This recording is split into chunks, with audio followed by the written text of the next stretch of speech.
c'est l'âme guerrière, influenceuse de la résistance. Alors j'ai des petits problèmes de réseau. J'espère que ça va aller parce que cette vidéo, ben, j'étais pas censée la faire, mais c'est hyper important que je la fasse parce qu'encore une fois, ça touche nos enfants.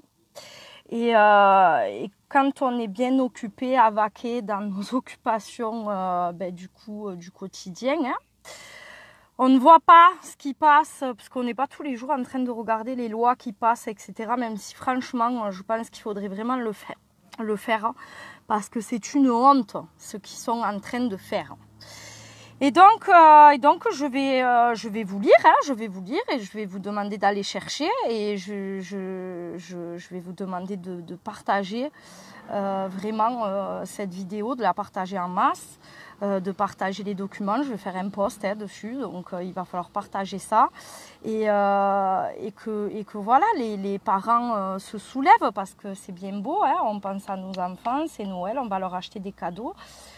Comme je le dis à chaque fois, le plus beau des cadeaux qu'on puisse faire à nos enfants, eh bien, c'est de les protéger et de se battre pour leur liberté et justement de faire attention à ça. Donc, je vais rentrer dans le vif du sujet, hein, parce qu'on est quand même gouverné par des pédocriminels et il ne faut pas l'oublier. Voilà, satanique.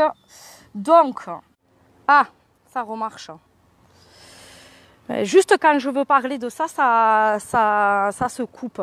Donc, j'étais en train de dire, je vais me mettre à ma voiture. Parce qu'il fait froid, un peu de soleil.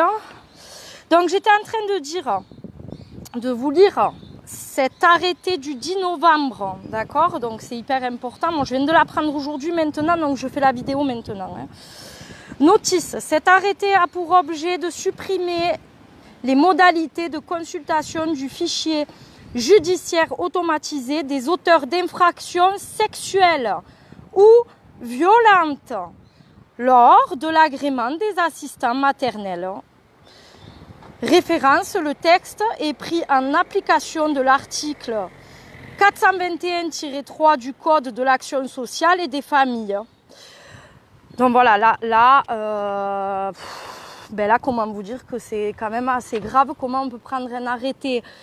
Comment on peut prendre un arrêté comme ça, que personne ne soit au courant? Est-ce que vous en avez entendu parler aux infos? Est-ce que, je ne sais pas, c'est quand même impressionnant. Donc, qu'est-ce qu'on doit faire face à ça? On fait quoi? Je vais vous faire un post, il faut le partager en masse et j'espère que les parents vont se réveiller comme pour la forme de maltraitance qu'ils ont reçue, les formes de maltraitance qu'ils ont reçues nos enfants avec ce masque, avec cette dictature sanitaire. Je veux dire, si là vous vous êtes pas réveillés, là maintenant il faut se réveiller parce que ça c'est grave. Ça veut dire que des violeurs seront avec vos enfants et que vous aurez laissé faire ça. Donc si ça arrive à vos enfants, eh bien, il ne faut pas se poser de questions par la suite. Donc voilà, s'il vous plaît, partagez cette vidéo vraiment en masse. Cet arrêté, il est hyper grave.